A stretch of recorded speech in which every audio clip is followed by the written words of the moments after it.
Hello everyone, welcome to our channel hubby and wife reaction. मैं हूँ रिंकी। मैं हूँ संजय। तो आज का हमारा टॉपिक है जो लास्ट हमने किया था कोविड के ऊपर, हमने अपना रिएक्शन दिया था खान सर की वीडियो खान सर की वीडियो के ऊपर। खान सर की वीडियो आज उन्होंने वैक्सीन पर बनाई है क्योंकि अभी 2-3 वैक्सीन आ रही हैं, तो सब लोग कंफ्यूज हैं कौन सी वैक्सीन सही है, कैसे काम करी। तो खान सर का वीडियो आज आया हुआ है तो वैक्सीन के ऊपर। तो आइए देखते हैं वैक्सीन के ऊपर खान सर का वीडियो, देखिए कैसे लग रहा है आपको वीडियो। आइए स्टार्ट करते हैं। जय हिंद। इस वीडियो में समझते हैं कि कोरोना वायरस किस तरह से हमारे शरीर में अटैक करता है और उससे हमारी मृत्यु कैसे हो जाती है, और वैक्सीन किस तरह से उस कोरोना वायरस को हरा देता है, या कोई व्यक्ति स्वतः कैसे ठीक हो जाता है वैक्सीन से, और वैक्सीन कौन सी सबसे ज्यादा कारगर होगी, हमें कौन सी वैक्सीन को लगाना चाहिए, इस सब के बारे में हम समझा देते हैं।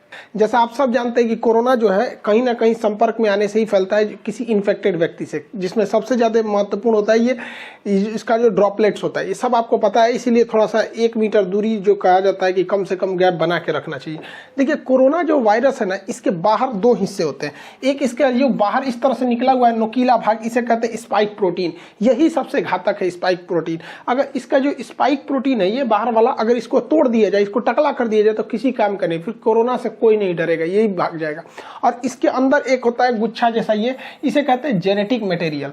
ये करता है, ये हमारी बॉडी में घुसने में मदद कर देता है, और ये जेनेटिक मटेरियल जो है ना, अपने जैसे नए संतान को उत्पन्न कर देता है। इसलिए अगर एक भी कोरोना वायरस आया तो इसके अंदर का ये जो जेनेटिक मटेरियल है, ये उसको 1 से कब 1 लाख बना देगा, कब 1 करोड़ बना देगा, कुछ नहीं पता। तो ये जनरेशन बढ़ाने के लिए होता है, ये स्पाइक प्रोटीन शरीर में एंट्री करने के लिए होता है। ये कोरोना वायरस जो होता है, इसका ये स्पाइक प्रोटीन जो होता है, ये केवल फेफड़े में ही टच कर सकता है, बाकी शरीर में कहीं से भी ये एंट्री शरीर के अंदर सेल में नहीं कर सकता है। फेफड़े के जो सेल होते हैं काफी सेंसिटिव होते हैं, और सेल में भी जो सेल मेम्ब्रेन होता है, वहां से ये एंट्री नहीं कर सकता है। सेल मेम्ब्रेन कुछ खास चीज को ही अपने अंदर जाने देते हैं, जैसे प्रोटीन, विटामिन, इन सब को जाने देते हैं। बाकी जो नया कुछ चीज आएगा ना, जो बॉडी में बाहर से लिया जाता है, तो उसको जाने के लिए ये रिसेप्टर लगे होते हैं। कोरोना वायरस का ये स्पाइक प्रोटीन इसी रिसेप्टर पर चिपक जाता है, और इसी के माध्यम से अंदर चला जाता है, और अंदर जाके अपना जेनेटिक इंफॉर्मेशन दे देता है। और ये फेफड़े में ही जाता है, क्योंकि फेफड़े के जो लंग्स के जो टिश्यूज होते हैं, जो उसके सेल होते हैं, वो काफी सेंसिटिव होते हैं। अब देखिए, ये जो कोरोना वायरस है, ये फेफड़ा है, फेफड़ा का ये रिसेप्टर है, इस ससुरा पकड़ लेता है कोरोना को, कोरोना जाके इसी में चिपक जाता है, और यही इसको खींच के अंदर लेके चला जाता है। यही सबसे घातक हो जाता है। जैसे ये रिसेप्टर में चिपकता है, रिसेप्टर इसको खींच के अंदर ले जाता है, ये यहां से चिपका के अंदर लेके चला जाएगा।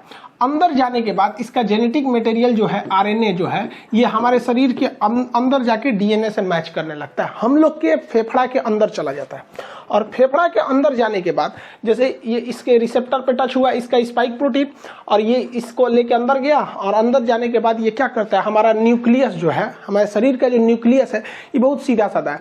इसको पता है कि स्पाइक प्रोटीन से जो भी ये रिसेप्टर से अंदर आ रहा है, वो ठीक ठाक आदमी है।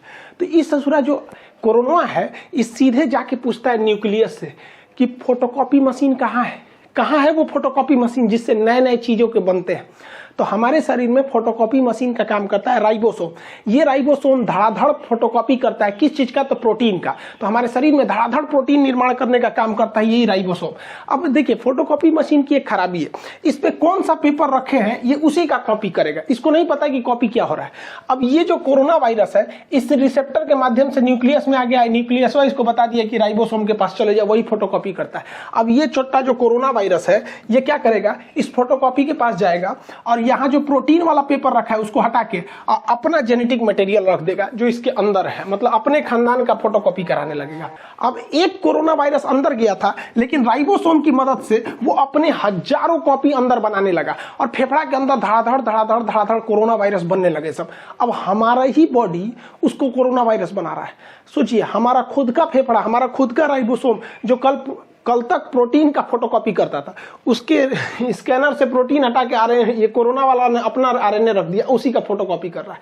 तो इसको रेप्लिकेशन कहा जाता है। बहुत तेजी से बढ़ते हैं सब यहाँ पर। अब पूरे फेफड़े में ना ये कोरोना वायरस घूमने लगते हैं। तो हमारे शरीर का जो इम्यून सिस्टम है, कहते हैं ये कौन चीज है रे, ये कौन चीज आ गया यहाँ पर। पूरा इम्यून सिस्टम कंफ्यूजन में हो जाता है, उसको पता नहीं चलता है कि है कौन, लेकिन ये समझ जाता है कि ठीक आदमी नहीं है, इसको मारना चाहिए। तो हमारे शरीर का जो इम्यून सिस्टम है ये इसको लगता है मारने, धड़ धड़ धड़ धड़ धड़ मार काट करता है। तो हमारे शरीर को पता ही नहीं चल रहा, हम लोग ऐसे घूम रहे हैं आराम से, हम लोग के फेफड़ा में मार धाड़ चल रहा है, हमारा एंटीबॉडी जो है ये हमारा इम्यून सिस्टम धड़ धड़ मार रहा है इसको, तो हम लोग को बुखार आना चालू हो जाता है। क्योंकि हमारे शरीर का ये डिफेंस मैकेनिज्म है कि जब भी अंदर मार धाड़ चलती है तो बुखार हो जाता है, ताकि वो टेम्परेचर से कोई कोई नए नए छोटे मोटे वायरस वगैरह ऐसे मर जाए। लेकिन इस ससुरा मरता नहीं है यहाँ पे, अरे मारे जा रहा है, मर ही नहीं रहा है यहाँ पे। तो न्यूक्लियस कहता है कि रे बकलोलवा, वो मारने से नहीं मरेगा, यहाँ फोटोकॉपी होके धड़ाधड़ निकल रहा है, इसकी कमी ही नहीं कर सकते तुम मार के। तो ये कहता है कि भैया तो हम कौन सी करें। तो न्यूक्लियस इसको बताता है हमारे इम्यून सिस्टम को कि एक काम करो, तुम एंटीबॉडी बनाओ, क्योंकि इसको घुसने से रोको। क्योंकि अगर ये घुस जाएगा ना, एगो तो घुस के अपना फोटोकॉपी बना ही रहा है, इसको घुसने से रोको। तो ये कहता है कि क्या करे, ही रिसेप्टरवा नोच देगा। तो ये कहता है अरे भैया ओकरा मत नोच, एके नोच देगा ना तो कब दवाई खाएगा तो दवाइयों अंदर नहीं जाएगा। एक काम करना, इसी को बर्बाद कर दो, इसका जो खोपड़िया है, इसको खोपड़िया को कैसे भी बर्बाद करो। तो खोपड़िया का जो चिपकने वाला ना, उसका थुथुरा कूच दिया जाता है। तो थुथुरवा कूचने के लिए एक एंटीबॉडी होता है। तो हमारे शरीर का डिफेंस मैकेनिज्म एक एंटीबॉडी बनाता है। ये एंटीबॉडी जाके इसके मुंह से सट जाता है, मुंह से चिपक जाएगा। देखिए यहाँ जाके चिपक गया, ये ऐसे चिपक गया, ऐसे चिपक गया। तो ये चिपक जाते हैं सब, तो वो जैसे चिपक जाएगा तो वो इससे नहीं सट पाएगा। अब इसके स्पाइक प्रोटीन जो हमारे फेफड़े के रिसेप्टर से सट रहा था, अगर एंटीबॉडी शरीर में बनने लगेगा तो जाके चिपक जाएगा इसकी स्पाइक प्रोटीन से, और वो चिपक नहीं पाएगा। बस इसी तरह कोरोना सही हो जाता है। जिसके शरीर में एंटीबॉडी बनने लगा, वो एंटीबॉडी जाके किससे चिपकेगा, कोरोना वायरस के यहाँ पर जो स्पाइक प्रोटीन है उससे, और इस सिस्टम को लॉक कर देगा। अब ये लॉक कर देगा तो ये वाला इसमें जा नहीं पाएगा। लेकिन इस ससुरा कोरोना के बाहर बहुत ज्यादा स्पाइक प्रोटीन है, तो बहुत ज्यादा मात्रा में एंटीबॉडी होना चाहिए, तभी ना ये सबको लॉक करेगा। अभी देखिए ना, 1 2 3 4 5 पांचों को लॉक कर पाया, इस ससुरा कहीं ना कहीं से सट के घुस जाएगा। इसलिए हमारे शरीर में एंटीबॉडी ज्यादा बनना चाहिए। देखिए यहाँ पे खूब ज्यादा मात्रा में एंटीबॉडी बना है, ये सब देखिए एंटीबॉडी। तो जिसके शरीर में ज्यादा एंटीबॉडी बना, वो कोरोना जैसे आया, एंटीबॉडी बन गया, धड़ाधड़ कोरोना का मुंह में बंद कर दिया, अरे चुप ससुराला, तो तू सट के अंदर घुस जाएगा। और जिसमें ये एंटीबॉडी नहीं बन पाया, वही लोग मर जाते हैं। तो कहा जाता है जिसका इम्यून अच्छा होगा, अच्छा होने का मतलब वो एंटीबॉडी ज्यादा बना देगा, कोरोना का मुंह चिपका देगा, थाप दिया, चल चुपचाप रहो यहाँ पे, अब वो बच जाएगा यहाँ पे। अब आपको एक बात समझ में आ रही होगी हल्का हल्का कि वैक्सीन क्या करेगा। वैक्सीन कुछ नहीं करेगा, बल्कि वैक्सीन इसी एंटीबॉडी को बनाएगा ताकि यह एंटीबॉडी कोरोना के स्पाइक प्रोटीन पर जाके सट जाए और उसका मुंह बंद कर दे। अगर मुंह बंद हो गया तो कोरोना हमारे शरीर के रिसेप्टर से टच होके अंदर नहीं जा पाएगा, वो ऐसे ऊपर घूमते घूमते अपने से मर जाएगा। तो वैक्सीन का यही मेन काम हो गया कि वैक्सीन जैसे हमारे शरीर में लग जाता है तो इतना ज्यादा हमारे शरीर में एंटीबॉडी बन जाता है कि ये एंटीबॉडी कोरोना को चारों ओर से घेर लेता है, कहता है कि आओ सट जाओ हमारे में। तो चारों ओर से ये एंटीबॉडी सट जाता है। जब एंटीबॉडी सट जाएगा तो कोरोना के जितने स्पाइक प्रोटीन है उसका मुंह बंद हो जाएगा, हमारे शरीर में एंट्री नहीं मार पाएगा, दूसरा कोई काम नहीं है। जैसे देखिए ये एक ह्यूमन सेल है, अब इसमें क्या है, कोरोना वायरस का स्पाइक प्रोटीन फंस गया है, लेकिन जब उसमें न्यूट्रलाइज किया गया एंटीबॉडी देकर तो ये एंटीबॉडी जाके इससे सट गया, ये एंटीबॉडी सट गया। अब ये इससे डायरेक्ट टच में नहीं आ सकता है, तो हमें कोरोना नहीं होगा। यही काम होता है हमारे वैक्सीन का। अब इसमें इतना टाइम क्यों लग गया, तो देखिए वैक्सीन बनाने में सबसे बड़ा था कि इसके अंदर का जेनेटिक मटेरियल जो फोटोकॉपी कर रहा था वो क्या है पता करने के लिए। तो बाद में पता चला कि वो आरएनए है। देखिए हमारे शरीर में डीएनए होता है, डाईऑक्सीराइबोज न्यूक्लिक। डीएनए जो होता है वो 2 धागा का बना होता है यहाँ पर देखिए, और आरएनए जो होता है वो केवल सिंगल हेलिक्स होता है, सिंगल धागा का बना होता है आरएनए। तो जितने वायरस होते हैं वो आरएनए होते हैं, ज्यादातर वायरस आरएनए। अब आरएनए को बनने में ज्यादा टाइम नहीं लगता है, खटाखट आरएनए बनता है, जबकि डीएनए बनने में टाइम लगता है। तो वायरस जो है बड़ा जल्दी जल्दी बनने लगते हैं सब यहाँ पे। तो वैज्ञानिकों ने इसी आरएनए को पकड़ के निकाला, इसलिए जितना वैक्सीन है सब वैक्सीन को आरएनए वैक्सीन, एमआरएनए वैक्सीन कहा जाता है। तो इस कोरोना का जो आरएनए है उसे वैज्ञानिकों ने निकाल लिया। अब देखिए हम लोग में तो डीएनए पाया जाता है, तो डीएनए नहीं है, देखिए डीएनए आरएनए में अंतर नहीं, एक उखाड़ दीजिए इसका तो क्या बन जाता है, आरएनए बन जाता है। तो डीएनए से आरएनए बनाया जा सकता है, उखाड़ के नोच लीजिए बस क्या बन जाएगा, आरएनए बन जाएगा। तो वैज्ञानिकों को कोरोना वायरस का आरएनए मिल गया। तो कोरोना कैसा वायरस है, एक आरएनए वायरस है, बस हमको ये मिल गया। अब वैज्ञानिकों ने क्या किया, इस आरएनए वायरस को केमिकल से कमजोर करके इसका नकल कर लिया, और इसे नकल करके जैसा इसके अंदर आरएनए था वैसे ही आरएनए को इंजेक्शन से हमारे बॉडी के अंदर भर दिया। और जैसे बॉडी के अंदर भरा तो बॉडी के अंदर क्या पहुंच गए सब, ये कोरोना वायरस। बट ये ओरिजिनल तो है नहीं, ये तो लैब में इन्होंने आरएनए से बनाया है, ओरिजिनल नहीं है। अब बताइए, ये ओरिजिनल नहीं है लेकिन दिखने में तो उसी के जैसा है, और जब दिखने में वैसे ही है तो शरीर के अंदर जाएगा तो शरीर के अंदर से एंटीबॉडी बनने लगेंगी ज्यादा ज्यादा, और इन दवाओं में एंटीबॉडी को बढ़ाने के लिए केमिकल मिला दिया जाता है, तो ज्यादा से ज्यादा एंटीबॉडी बनने लगेगी। तो जब कभी हमें वैक्सीन लगा दिया जाता है तो यह वैक्सीन एंटीबॉडी का निर्माण बहुत जोर से करने लगती है, और हमारे शरीर में खूब ज्यादा एंटीबॉडी हो जाता है, जो कि नकली कोरोना वायरस को देखकर बना होता है। और इसी बीच में ना पूरे उस कोरोना वायरस को घेर लेते हैं, हमारे शरीर में पूरा का पूरा एंटीबॉडी हो गया।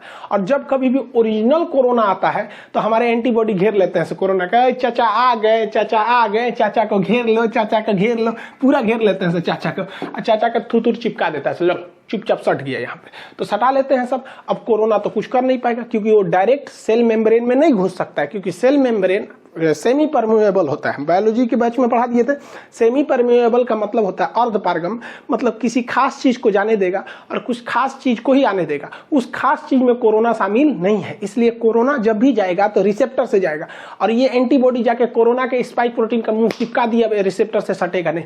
यही एक सिंपल फंडा होता है वैक्सीन का, ये वैक्सीन यही काम करते हैं सब। अब दुनिया के कई तरह के वैक्सीन है, जिसमें फाइजर जो है वैक्सीन, इस ससुरा अमेरिका का है, इसको -70 डिग्री पे रखना है, ये भारत में पॉसिबल ही नहीं है, हालांकि इसके साइड इफेक्ट ज्यादा देखे गए। रूस का स्पुतनिक वैक्सीन है, और यूएनओ ने बनाया है गरीब देशों के लिए, अफ्रीका के लिए, जिसमें भारत की भी योगदान है, नोवावैक्स ये वैक्सीन है। ऑक्सफोर्ड यूनिवर्सिटी और एस्ट्राजेनिका ने मिलकर जो वैक्सीन बनाया है उसे भारत में नाम दिया गया कोविडशील्ड। ये वैक्सीन भारत में बनी नहीं है, इसका प्रोडक्शन होगा serum institute of India Pune में, जिसके सीईओ हैं आदार पूनावाला। तो ये वैक्सीन है, जितनी वैक्सीन है ये सारी की सारी वैक्सीनें mRNA पर डिपेंड है, यानी आरएनए वैक्सीन है। मतलब कोरोना का कॉपी करे हमारे बॉडी में घुसा दो, उसको देखा देखी जब वो बनने लगेंगे एंटीबॉडी, तो उस एंटीबॉडी की मात्रा बढ़ा दो, और जब ओरिजिनल कोरोना आएगा तो उसका थुथुर चाप देंगे सभी, सब इसी पर काम करता है। लेकिन भारत का वैक्सीन इस पर काम नहीं करता है। भारत का वैक्सीन जो है भारत बायोटेक ने बनाए से, भारत बायोटेक ने, इसका नाम है कोवैक्सीन। ये अलग ही कंसेप्ट है। कोवैक्सीन में क्या किया गया है कि कोरोना वायरस को ही कमजोर करके उसको थूर कूच के हमारे शरीर में भर दिया गया है। अब बताओ, उसे थोड़ा थुरा कूचा गया है, इसका जेनेटिक मटेरियल को खूब अच्छा से कूच काच दीजिए, और कूच काच के हमारे शरीर में भर दीजिए, और शरीर में जैसे भरेंगे तो जाएगा अंदर, न्यूक्लियस से कहेगा हमारा फोटोकॉपी बनाओ, ये बेचारा अपने कूचा गया है, एक फोटोकॉपियो निकलेगा तो ऊंचाई निकलेगा, तो हमारे शरीर के एंटीबॉडी आके छाप लेगा सब, इसको कहेगा मारो मारो मारो मारो मारो। अब भाई हमारे एंटीबॉडी इस कमजोर कोरोना को खूब अच्छा से मार देगा। यही वजह है कि शुरुआत में जब वैक्सीन लिया जा रहा है ना, तो कुछ कुछ लोगों को हल्का फीवर आ जा रहा है, क्योंकि वो तो ओरिजिनल लड़ाई चालू है, लेकिन वैक्सीन के थ्रू बहुत ही कमजोर वायरस डाल दिया है भारत, बहु ओरिजिनल वायरस, लेकिन वो इतना कमजोर है कि वो उसका बच्चा भी कमजोर पैदा हो रहा है। तो हमारे शरीर का एंटीबॉडी उससे खेल खेल के सीख ले रहा है, और इसी बीच जब ओरिजिनल वायरस आ रहा है तो उसको भी मार के कूच दे रहे हैं। जा ससुरा, भारत वाला शुरू से जुगाड़ पर डिपेंड है। अब हैंड सैनिटाइजर क्या करता है, देखिए भाई सैनिटाइजर का काम क्या होता है।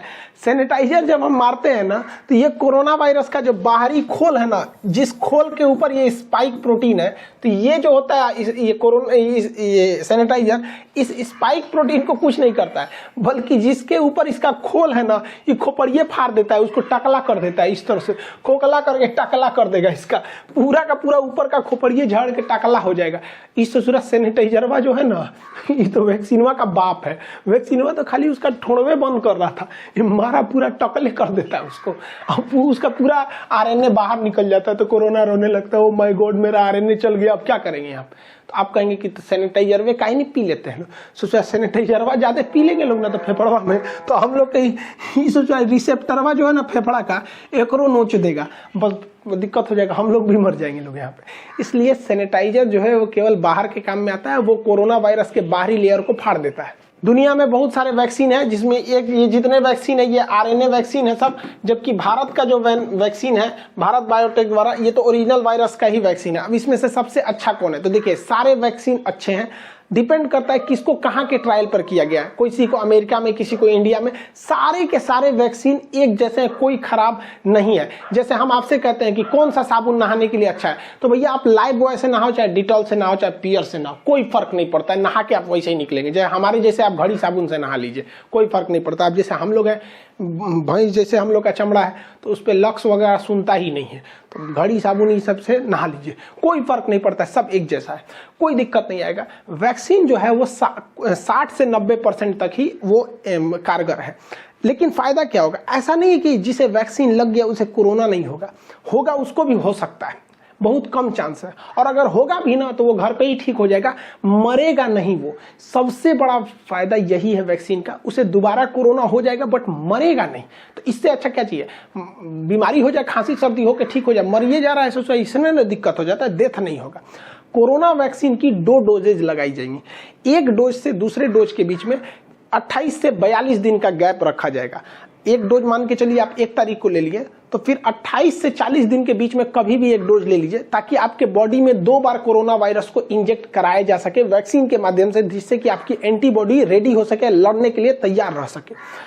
अब देखिए, एक रिसर्च करना ये है कि ऐसा माना जा रहा है कि अगर किसी व्यक्ति को पहला डोज अगर फाइजर का लगा दिया जाए और दूसरा डोज कोविशील्ड का लगा दिया जाए तो ये ज्यादा असरदार होगा।